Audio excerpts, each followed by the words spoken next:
A continuación, presentamos con profundo aprecio y gratitud a Basilio Patiño, desde Estados Unidos.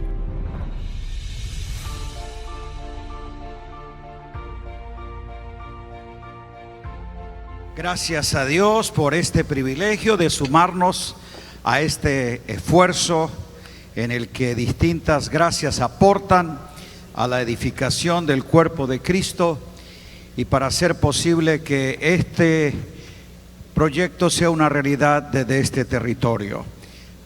Valoramos el esfuerzo de todos los pastores y líderes que han llegado de distintas naciones con todos los contratiempos de viaje, pero aquí está tu inversión, hacer posible que esto redunde en el avance de tu vida, familia y ministerio en cada territorio donde el Señor nos ha confiado edificar.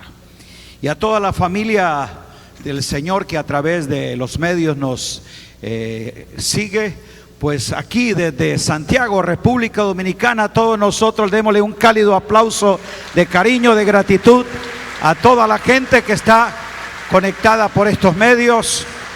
Gracias por su respaldo y su presencia también. Quisiera señalar 4 aspectos importantes de lo que queremos desarrollar durante estos días. Primero, la razón de la que estamos aquí es por la importancia de esta cumbre, por su temática. Cuando pensamos cómo nos iríamos a reunir y gestionar esto, quisimos que la iglesia fuese expuesta y a través de sus edificadores a entender cuáles son los retos, las amenazas, pero también las oportunidades que como iglesia de Cristo tenemos en este momento de nuestra historia. Y yo sé que el Espíritu Santo a cada uno de nosotros nos ha convocado para asumir nuestra responsabilidad de desarrollar con inteligencia espiritual destrezas y habilidades en lo que nosotros podremos hacer esta tarea que Dios nos ha confiado.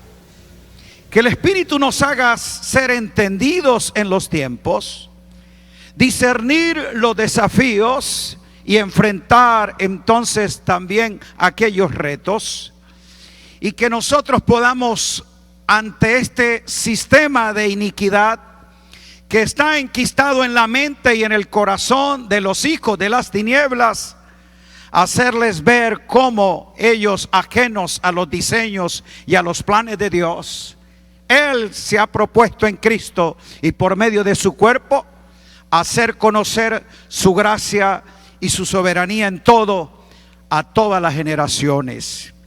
Que nosotros con sabiduría de parte del Señor entonces podamos asumir los retos, pero a la misma vez capitalizar las oportunidades que nos presentan, y que juntos podamos entonces en un concurso de fuerzas y apoyo en el Espíritu llevar a cabo los planes que Dios ha preparado de antemano en su propósito eterno, para que nosotros, sus hijos, seamos tal como David, fieles a la voluntad de Dios, servir a su propia generación, porque entendieron lo que Dios le había asignado para su tiempo. Esa es la trascendencia que tienen los hombres a los que Dios escoge. Él los elige. Él hace que por su asignación trasciendan, pero por su sentido de propósito se eternicen. Así que hablamos a los entendidos. ¿Dónde están ellos? Esos entendidos entonces estamos como hijos de luz, comprendiendo lo que en su voluntad Dios nos ha confiado, y como dijo Pablo, aprovechar bien el tiempo. Aprovechar bien el tiempo.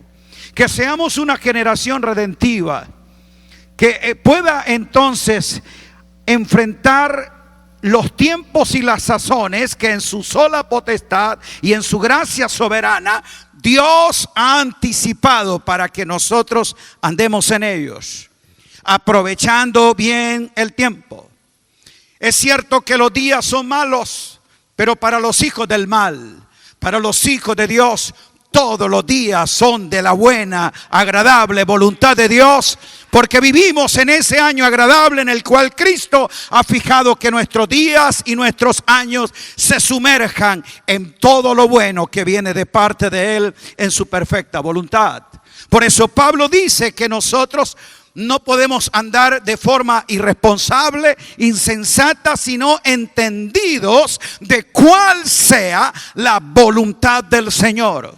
Solo ella, donde los designios de Dios se establecen, donde su propósito se declara, donde sus planes se entienden, es que nosotros podamos entonces ser bautizados en ese compromiso que asumió el Hijo de Dios. Oh Dios mío, el hacer tu voluntad me ha agradado. Para eso estamos aquí, para entender y hacer la voluntad del que nos ha escogido. Entonces la temática va a estar desarrollándose durante estos días y todos los expositores irán sumando distintos aspectos para enriquecerla en estos elementos. La segunda razón es la importancia de esta cumbre continental por sus expositores.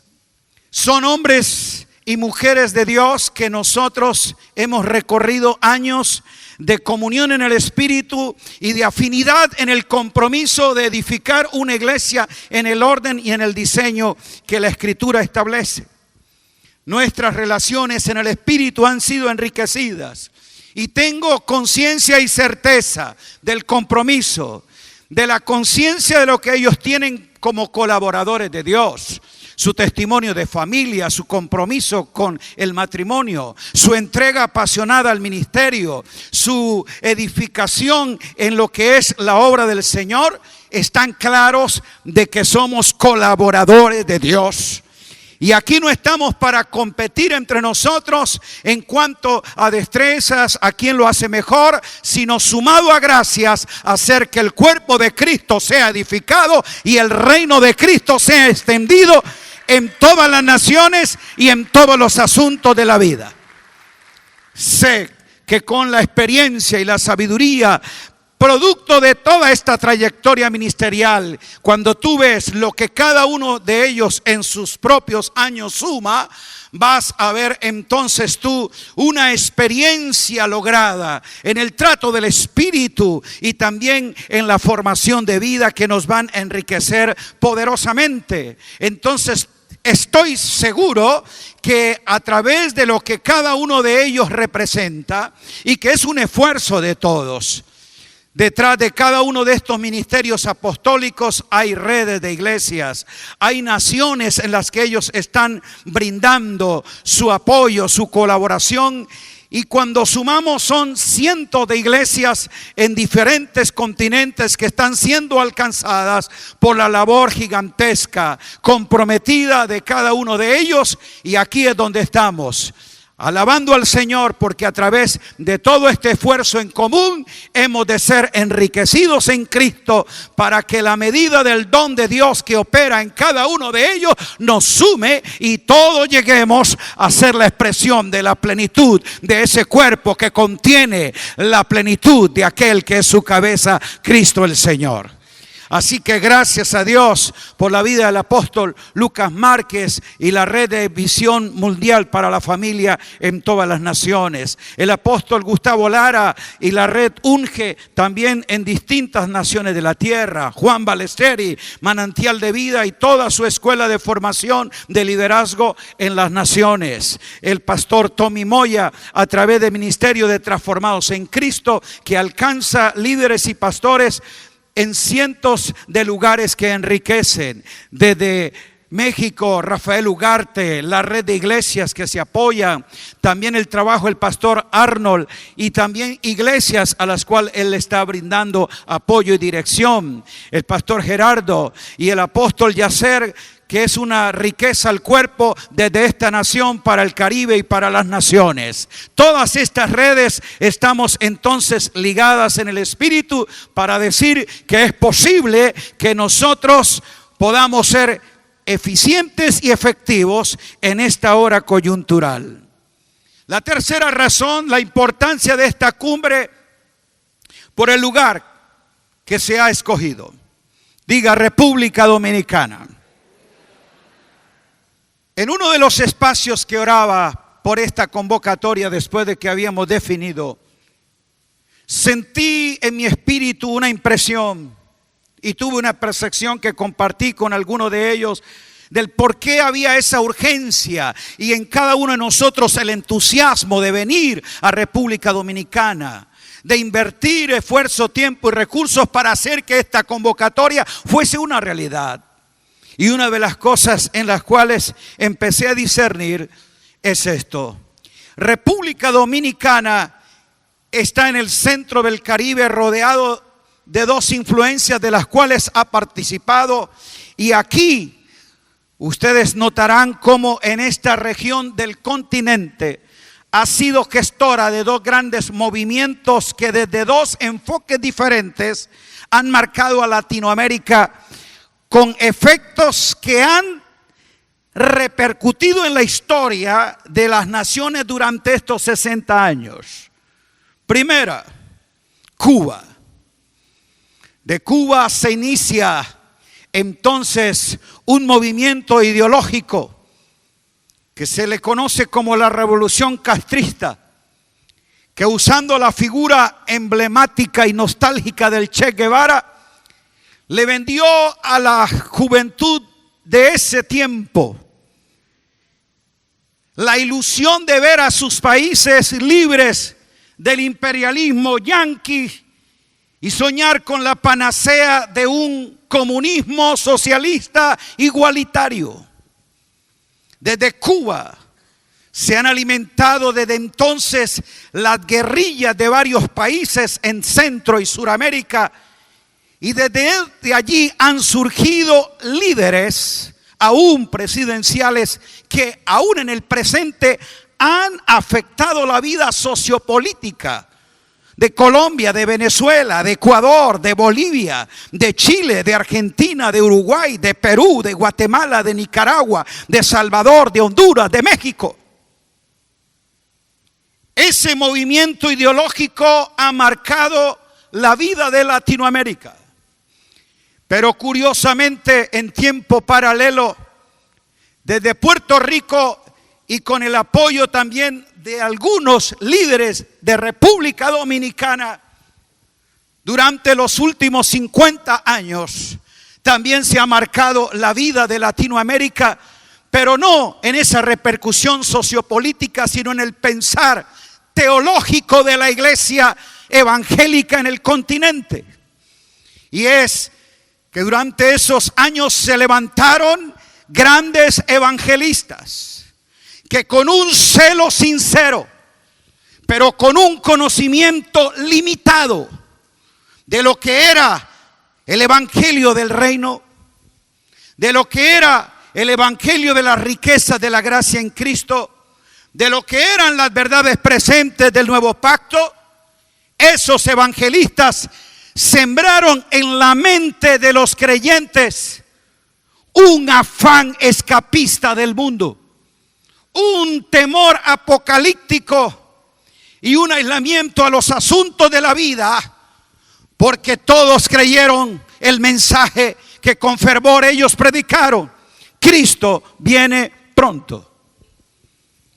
Y ese mensaje entonces castró el sueño de los jóvenes que tenían que ser la supracultura que se estaba fraguando en el continente. Mientras muchos jóvenes de esa generación abrazaron el sueño ideológico, entonces sí se convirtieron en los que fueron a ser capacitados para llegar luego a ser presidentes, diputados, senadores en nuestras naciones y alimentar esta filosofía e ideología que hasta el presente ha sido un desastre. Pero muchos de esos jóvenes entonces dejaron las universidades. Algunos empresarios abandonaron la finanza porque decían que había que servir al Señor, encerrarse en el templo a buscar la presencia de Dios, porque Cristo viene pronto y este mundo se acaba porque le pertenece al diablo. Sumergido en un celo evangélico, místico, pero ignorante de las realidades del Espíritu en cuanto a la verdad de Dios, se creó un mensaje legalista de condenación, de una santidad externa, haciendo de los rudimentos religiosos el fundamento de la fe.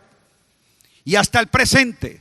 Justamente el martes hablaba con alguien aquí que con dolor me comentó un asunto de hace 15 años. O sea que todavía las secuelas de ese tipo de pensar. Me decía, a un joven de nuestra congregación, su pastora le dijo: no se prepare, no vaya a la universidad, no estudie, porque Cristo viene pronto. Ese mensaje entonces está anulando al creyente de su capacidad de asumir la responsabilidad de entender lo que es presencia e influencia en el mundo, no importándonos cuándo venga Cristo, sino que mientras eso ocurre, yo estoy presente para hacer real la vida del Espíritu, la riqueza de la gracia y anunciar el evangelio del reino de Dios.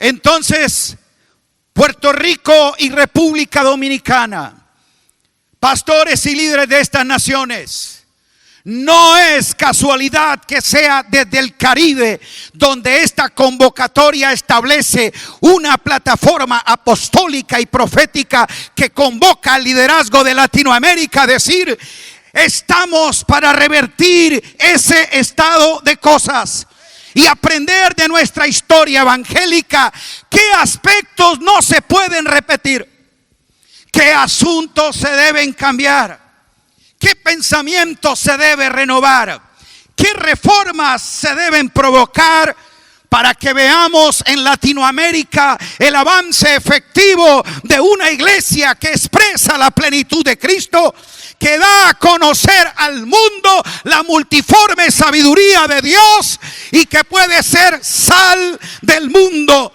sal de la tierra, luz del mundo. Tal vez algunos entendieron mal eso de sal de la tierra, es vete de aquí.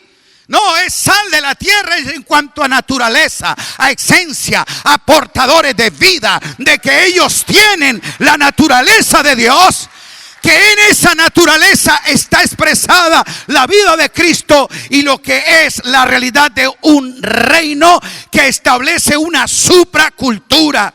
Entendemos que ese reino no es de este mundo, pero sí es en este mundo. Mientras la iglesia de Cristo esté presente en la tierra, hay alguien que representa de forma legal lo que es la vida de Dios.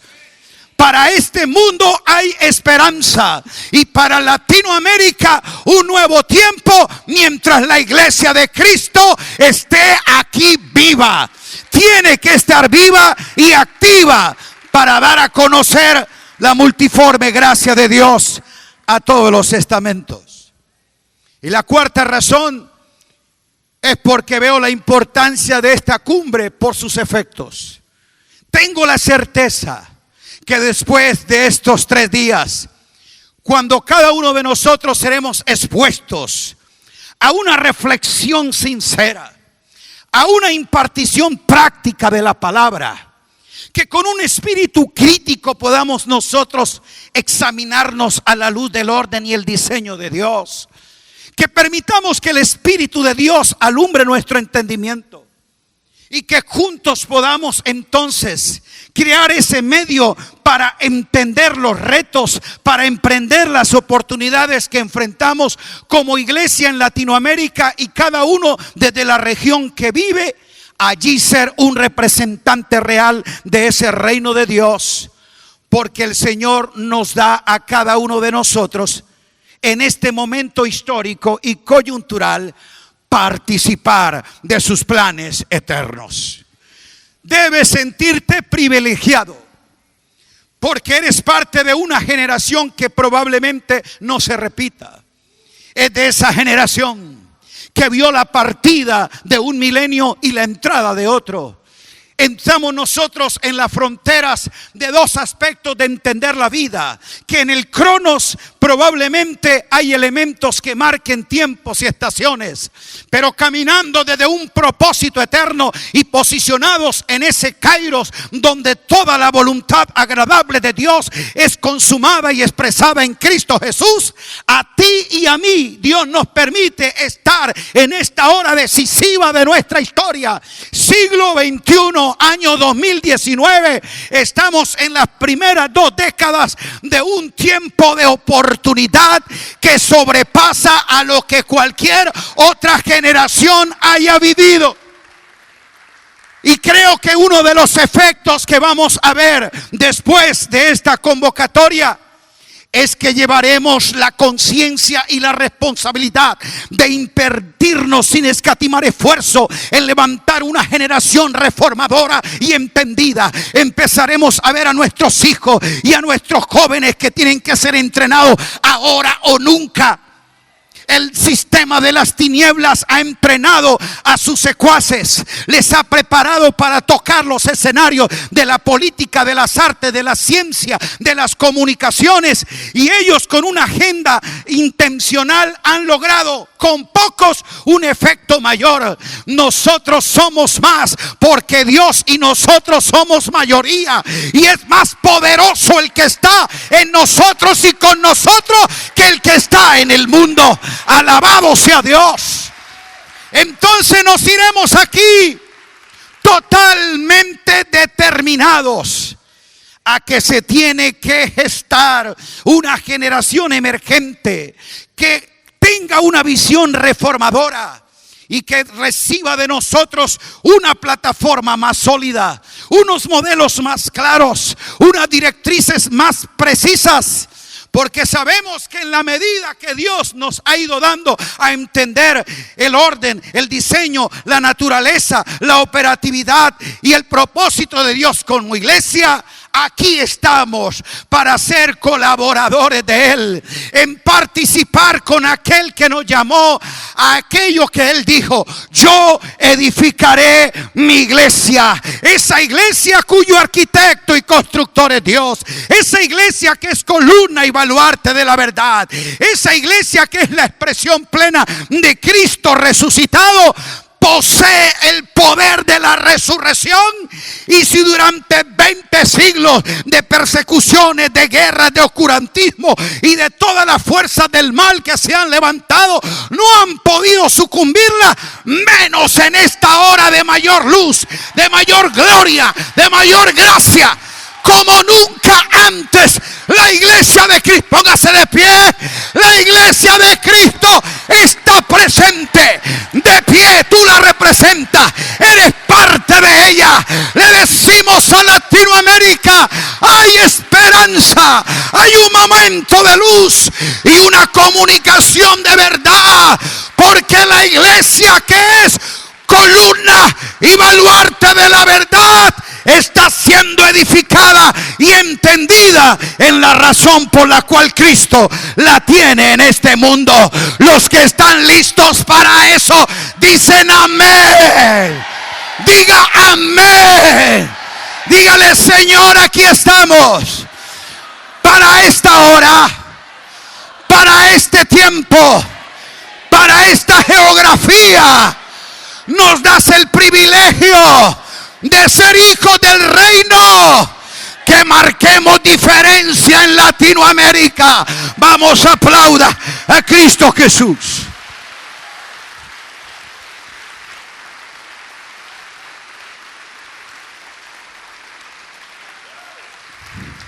Gracias.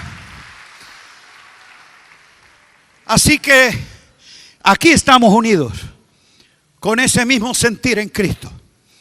Pero no pretendemos en ninguna manera que nosotros traemos un diagnóstico completo, ni tampoco una solución perfecta ante las amenazas, los retos y oportunidades que como iglesia enfrentamos hoy. Pero sí lo que queremos es que de esta plataforma se fije una propuesta que nos impulse a ser entendidos de lo que Pablo entendió. Diga, la visión celestial.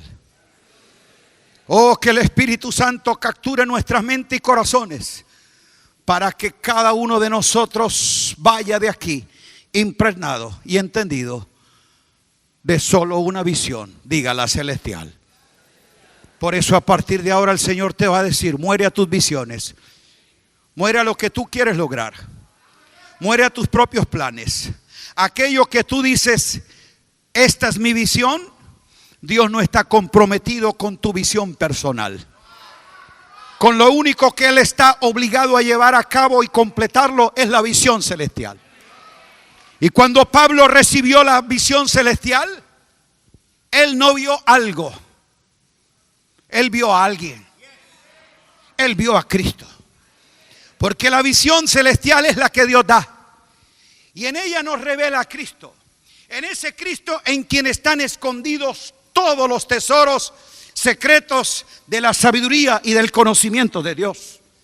Por eso cada uno de nosotros irá de aquí totalmente entendidos de que la visión celestial es la misma para todos. No vamos a respaldar ninguna visión individual. Solo vamos a unirnos y a comprometernos a que la visión celestial sea la que nos gobierne, sea la que nos dirige, sea el punto en el cual nosotros nos concentramos a entender. Es a conocer a Cristo para darlo a conocer. Porque cuando nosotros podamos recibir del Señor la misma instrucción que recibe Pablo cuando la visión celestial se le presenta: para esto me he aparecido a ti. En esa visión celestial Dios le declara la razón para que veas al justo. Mientras no comprendamos la justicia de Dios en Cristo y el orden establecido legalmente en ese nuevo pacto por Él consumado, entonces nosotros no estamos viendo al Cristo que el Padre nos pretende revelar. Él solo da a conocer sus planes es en el Hijo. Diga, veas al justo. Segundo, oiga su voz. A partir de ahora cerrarás tus oídos a las opiniones de los expertos, al consejo de los profesionales. Tu oído espiritual se despierta para identificar el sonido del cielo, para escuchar la voz de lo alto, esa que en tu hombre interior por el Espíritu te hace conocer las cosas que son de Dios. Tendrás tal agudeza para identificar qué es la voz del asalariado y cuál es la voz de aquel que nos dirige. Diga, para que oigas la voz y para que seas testigos de aquel que tiene una marca, del que tiene una evidencia de vida. Un testigo es aquel que puede precisamente por la profesión de su voz, de su fe, tener impresa una marca. Por eso se convierte en un mártir dispuesto a morir y a ser marcado por aquello que ha entendido, por aquello que conoce y que ahora con certeza lo testifica, para que seas testigo de las cosas en que me he aparecido y me apareceré a ti. Cosas no son los asuntos tuyos, tus ideales y tus sueños. Son las cosas que están en Cristo. Son todas las cosas que pertenecen a la vida y a la piedad y que en Cristo nos han sido dadas y solo por su Espíritu pueden ser entendidas. Por eso cada uno de nosotros tendrá cumplimiento efectivo en el llamamiento celestial. El escritor a los Hebreos les dice: por tanto, amados hermanos santos, participantes del llamamiento celestial, considerad, ponga en un análisis serio, profundo y real. Considerar no es una opción, es una demanda innegociable, y por eso es la razón que el escritor dice por tanto. Es un sentido de argumento que no se puede refutar. Ese por tanto está dando una razón primordial, que es la que tiene que dirigirnos a que Cristo es en quien el Padre nos habla ahora. Él es la imagen del Dios invisible. Él es la palabra por la cual todo subsiste. Él es el primogénito de toda creación. Él es la imagen misma de Dios. Todo eso lo ha declarado. 7 expresiones de Cristo están en los 3 primeros versículos. tabernáculo, mostrando la grandeza de Cristo frente a todo, en su superioridad, supremacía. Cristo es todo. Aleluya, diga: Cristo es todo. Cristo es en todos y Cristo es el todo. Ese Cristo, dice, es el que tú tienes que poner bajo consideración. Que tiene que ver un asunto de que allí nosotros lo evaluamos. Podemos bajo un análisis separar qué es el trigo y la cizaña. Y el único que puede darnos entendimiento de la verdad, diga, es Cristo. ¿Para qué? Para que nosotros seamos participantes del llamamiento celestial, y nuestro punto de referencia no va a ser el éxito de ese mega ministerio. Nuestro punto de comparación tampoco va a ser lo que en tal lugar otra congregación está haciendo. Él dice: considerad a Jesucristo, el sumo apóstol y sacerdote de nuestra profesión de fe. A partir de ahora, tu comparación no va a ser con lo que aquel está haciendo, la otra congregación hace, qué métodos imito, qué programa yo implemento, a qué famosos yo traigo para que hagan crecer mi ministerio. Yo quiero decirte que Dios no tiene ningún interés en hacer grande tu ministerio. Él quiere hacer grande la realidad de Cristo en ti. Por eso tú no te comparas con nadie. Tu punto de tu consideración y de referencia, una en la que tiene que estar puesto los ojos, es en el autor y consumador de la fe. Él tiene la autoría, Él tiene la autoridad, porque Él es el autor, y no solamente el que lo inicia, sino también el que lo completa. Por eso partimos de este testimonio, es que en Cristo, diga, el propósito eterno ya fue definido por el Padre. Por lo tanto, nadie puede ser efectivo en el llamamiento celestial si no es entendido de la visión celestial. Y aquí es donde estamos, precisamente para que el Espíritu corra los velos, quite los paradigmas, remueva aquellos preconceptos y lentes con las que a veces hemos querido ver las cosas, pero no vemos lo que Dios nos está mostrando, sino lo que nosotros pensamos que eso es. Por eso podemos estar engañados como Pedro. Dios le habla, la visión se le muestra y él ve. Y él dice que él vio. ¿Qué fue lo que él vio? Cuadrúpedos, reptiles y aves. Nunca lo que tú ves es lo que Dios te muestra. Dios no le estaba mostrando animales inmundos y animales puros. Él les estaba mostrando naciones que por la sangre de Cristo, tanto las unas y las otras, tenían el mismo acceso al trono de la gracia. Por eso cuando tú, como Pedro, vienes con prejuicios tradicionales, ideas judaicas y con un nacionalismo religioso, probablemente no ves lo que Dios te esté mostrando. La visión celestial Dios la revela en el Hijo. ¿Para qué? Para que yo sea participante. ¿Y cómo voy a participar? Escuche, con una profesión de fe. Lo que quiero decirte es que este desafío que tenemos para este momento, que esta oportunidad que Dios nos presenta en este momento, no la podemos asumir con una mentalidad de novato.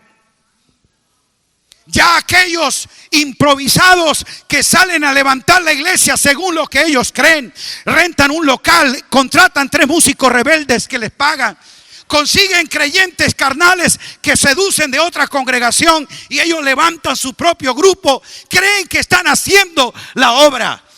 Toda esa cantidad de albañiles afiebrados que Dios no ha posicionado ni ha constituido es lo que le ha restado seriedad, efectividad a la edificación de la iglesia de Cristo.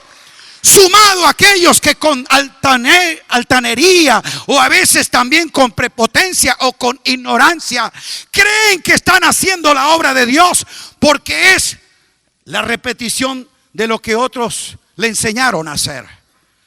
La profesión de la fe exige precisamente entendimiento para que haya profesionalismo, que se asuma con una mentalidad de gente profesional. Pero cuando hablo de profesional, no me refiero a aquel académico rígido, materialista que está buscando una carrera para ser exitoso. Estoy hablando de la profesión, del entendimiento real de este diseño, que con un sentido no de competencia, sino de ser competente, se prepara con disciplina, con entrega, con dedicación, para hacerlo no como amateur, no como novato, sino como profesionales. Por eso estás invitado es a un aula.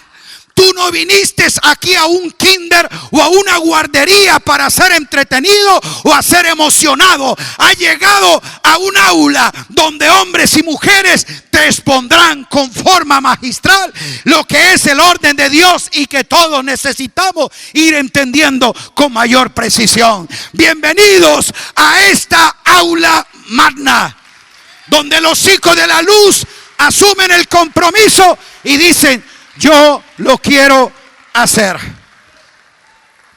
En estos minutos que nos restan, ¿qué amenazas enfrentamos? Son muchas. El pecado del hombre ha sido el mismo, solamente que sus expresiones varían en su ropaje de acuerdo a cada contexto histórico y cultural. Pero en esencia es la misma reproducción del mal de Adán, de aquella naturaleza que precisamente guiada por su conocimiento y pensando resolver los asuntos de la vida desde su propia propuesta, rehúsa alimentarse de lo que Dios establece como vida. Desde entonces el germen del humanismo, diga humanismo, ha sido la misma ideología, el mismo parecer. Esa filosofía antropocéntrica de interpretar la vida de lo que es la propuesta y la respuesta del hombre, donde es la medida del hombre, el sueño del hombre en todas las cosas, lo que le ha dado una organización a la sociedad, a la cultura, al pensamiento y aún hasta a la familia.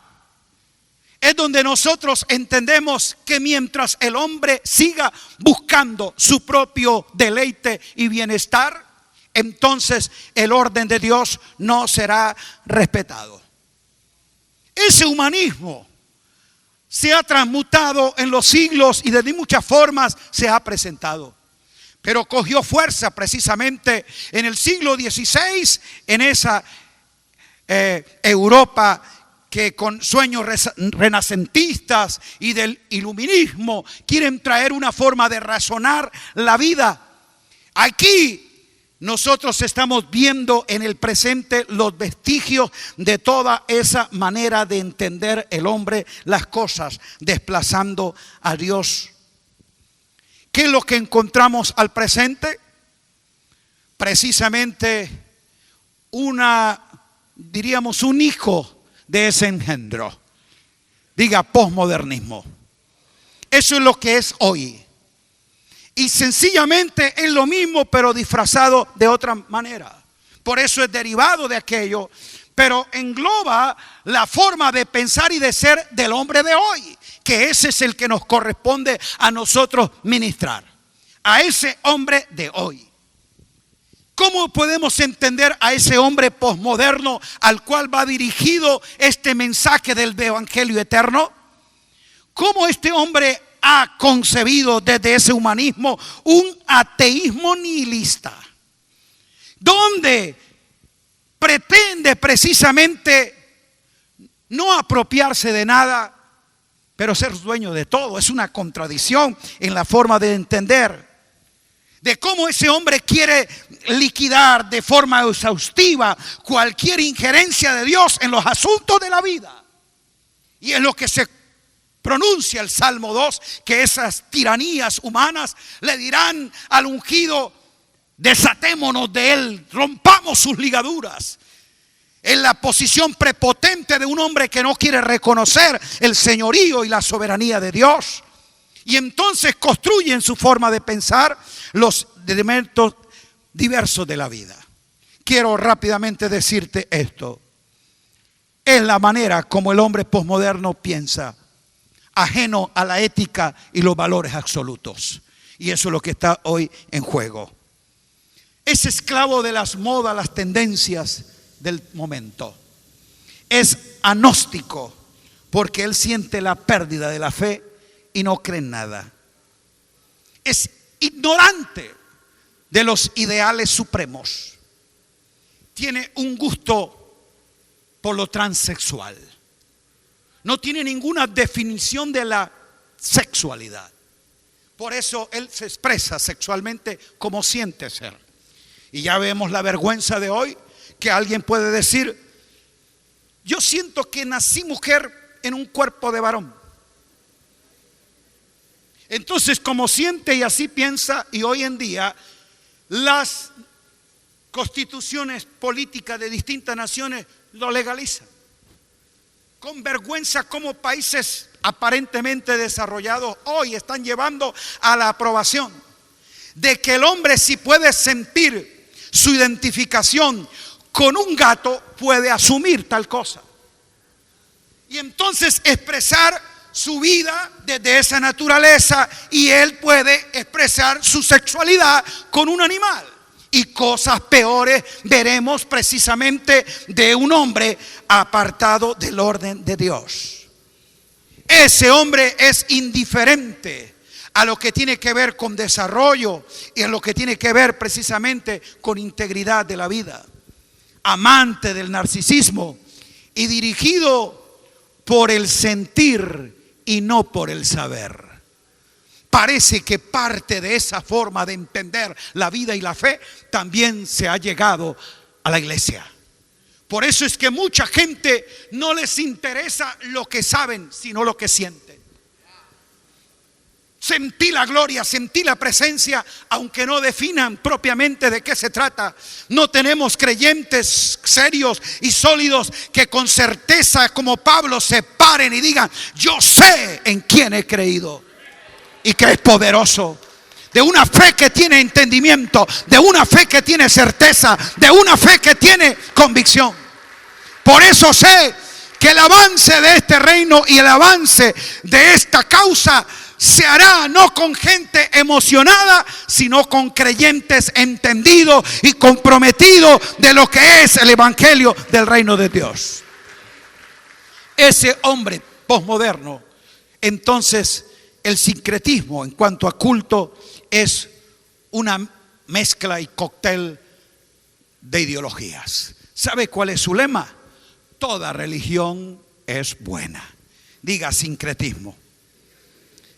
Allí se deriva precisamente a lo que ellos le llaman el relativismo.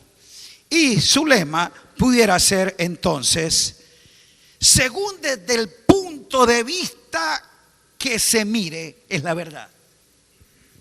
No hay verdad absoluta, y por eso es que la iglesia tiene que ser afirmada y confirmada en la verdad presente, porque es Cristo la verdad encarnada en la iglesia para ser proclamada al mundo.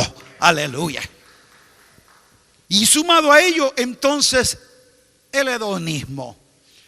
Lo importante es que tú disfrutes y tengas placer, no importa en lo que sea. Todos estos elementos son los que nos llevan precisamente a saber de lo que está sucediendo en el aspecto político, ideológico de nuestro tiempo. Pero aquí tenemos que ver dos elementos para que veamos. Uno que tiene que ver con la globalización. Cómo la iglesia, a un mundo globalizado donde la economía, la política, la comunicación día a día se convierte en lo que los expertos han llamado a nuestro mundo como la aldea rural. Cómo la iglesia puede llevar precisamente a un mundo globalizado un mensaje con mentalidad de parroquia, Mientras nosotros no tengamos una mentalidad de reino y no veamos a la iglesia como un cuerpo, no vamos a tener la red más poderosa que existe. Se llama la red del reino. Son los hijos de la luz que, perfectamente unidos y entrelazados por sus coyunturas, expresan como cuerpo la plenitud de aquel que lo llena todo en todo. Para este mundo globalizado, creo que está la oportunidad nuestra de, a través de los medios y de las formas masivas de comunicación, a una sola voz. Y ese es nuestro interés, que desde esta plataforma se escuche una voz, no la de un hombre, no la de un ungido, no la de un personaje, sino la de un cuerpo que expresa a Cristo, que como manera de vida hace conocer la gloria de aquel que lo habita. Y aquí queda nuestra responsabilidad también para librarnos de esa idea de que este mundo no nos interesa. La responsabilidad de la mayordomía de la creación. La iglesia ha estado ausente en el análisis y en la gestión de administrar esta tierra, y ha sido también entonces aquella que se ha apartado de que ésta pueda ser precisamente la expresión de aquel que dijo: del Señor es la tierra y su plenitud, el mundo y los que en él habitan. Por cuestión de tiempo, pero haríamos llegar las notas para que tú amplíes algunas formas como la Escritura nos da distintos márgenes en el que nosotros podemos apreciar esto. Al punto que quiero terminar, y no podía señalarlo ahora, pero quería hacer una comparación de que todos esos elementos que estamos mirando hoy no son ajenos a la iglesia que el apóstol Pablo y la iglesia primera asumió. Muchos de esos elementos, la globalización, estaban en una Roma imperial que su comercio, sus leyes, su idioma, todas sus carreteras habían creado un mundo globalizado donde ellos tenían el control.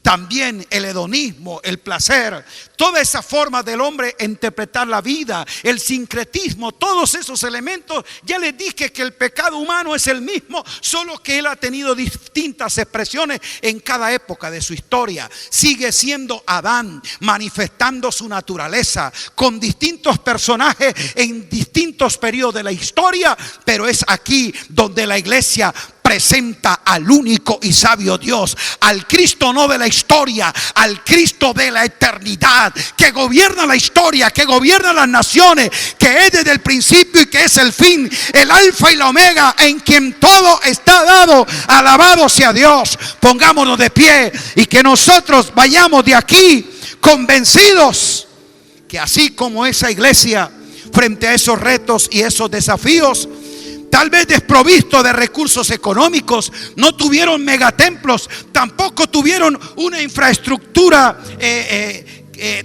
del orden natural, pero ellos claros de quién les guiaba y de lo que ellos tenían, como Pablo pudo decir: desde Jerusalén hasta el Ilírico, todo lo hemos llenado del evangelio de Cristo, del evangelio de Cristo, del evangelio de Cristo. Salgamos de aquí para decirle a las naciones de Latinoamérica el evangelio de Cristo, que es el anuncio de aquel que es Rey de Reyes y Señor de Señores. Se hace presente para ser precisamente plan de Dios para este tiempo. Y amados, igual, pese tal vez a los recursos y a las dificultades y limitaciones que podamos asumir, nosotros sabemos algo: que Dios, de forma soberana y por gracia, ha de levantar una generación comprometida y entendida, de la cual también se dirá: estos que trastornan el mundo entero han llegado aquí. Oh, aleluya. Que en tu ciudad, que en tu país sean los hijos de la luz que vean la incursión gloriosa, atrevida y decidida de un remanente. No eran muchos, pero pusieron patas arriba todo un imperio en su época. Porque nosotros sabemos que este no es un asunto de multitud, sino de esencia. Y cuando hay un pueblo que contiene y expresa la vida de Cristo, las potestades de las tinieblas retroceden y la luz del evangelio de Cristo brillan. Nuestras ciudades, nuestros países podrán ser trastornados por la presencia y la influencia salutífera de los hijos de la luz, que son poderosos en Dios, llenos de su gracia y revestidos de su espíritu. Tome la mano del que está al lado y diga: soy parte de ese movimiento que trastorna y transforma el mundo. Este mundo irredento, apartado de Dios, juzgado, sentenciado y destruido, no es el que queremos restaurar. Queremos es traer la evidencia de esa nueva criatura, de ese nuevo hombre, de esa nueva creación, donde el Señor nos presenta precisamente el anuncio de un cielo nuevo y de una tierra nueva, que en Cristo Jesús se expresa su gloria, su riqueza y su sabiduría a través de sus hijos. Padre, gracias te doy por permitirnos iniciar esta jornada. Aquí estamos prestos, decididos a entender, oh Señor, comprometidos a aprender, pero también determinados a emprender acciones correctivas. Vamos de aquí, Señor, con una seriedad en tu palabra. Vamos, Señor, con un espíritu reflexivo a exponernos a la verdad en Cristo. Y queremos, Señor, sinergizados por la gracia de tu Espíritu, sumar para hacer que Cristo sea magnificado. Esta es la hora, Señor, que la iglesia como cuerpo asume este compromiso, y quitando nuestros celos, envidias, competencias, carnalidades, y revestidos como hombre nuevo en Cristo Jesús, expresamos en un solo cuerpo la plenitud de aquel que lo llena todo en todo, y al cual sea la gloria por los siglos de los siglos. Amén. Aplauda a Cristo Jesús y abraza a tu hermano y dile: cuenta conmigo. Gracias. Bendecidos.